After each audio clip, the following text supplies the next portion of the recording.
zacznie się briefing dla zawodników, czyli odprawa, ogłoszenie 16 najlepszych, którzy pojadą parami. Kolejny pokaz driftu, oczywiście z korzystaniu magazynu GT. Sosem ładnie ciągnie. Ma dużo fanów na trybunach, widzę ręce w górze, wszyscy klaszczą.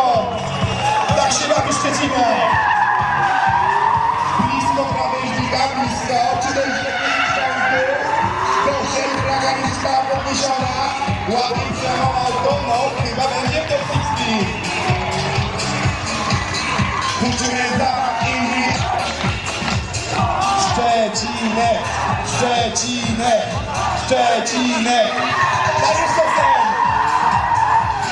Blisko krawężnika, blisko bandy. Zapinęłbany, bardzo fajnie. Przeszedł za masem, bardzo wysoki jest poziom dzisiejszych zawodów. Na pewno trudno będzie wybrać sędziom. Szczecinek, Szczecinek. Cześć Sosen. Witam Ciebie, witam Łukaszu. Dlaczego auto nie jest zardzewiałe?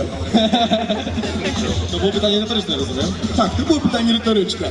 Pierwsze to w tym roku. Oczywiście, cieszę się, że będę zdobywał doświadczenie w jeździe w parach. Będzie to mój pierwszy przejazd, na to liczę i chcę się po prostu w tym sezonie uczyć. Czyli nie masz planów na podium? To jest dla mnie już rewelacyjny sukces jak na dzisiaj. Dziękuję wszystkim moim kibicom. Pozdrawiamy Szczecinek. Sosen ucieka, napędza się jak tylko może. Sierra trzyma się daleko z tyłu. Już w strefie punktowanej. No dosyć długi jest dystans między nimi. Ładnie blisko krawężnika Sierra. Ale odległość, tak jak mówię, dosyć duża między autami. Przestraszył ich ten pierwszy przejazd, oj przestraszył. Sierra ucieka.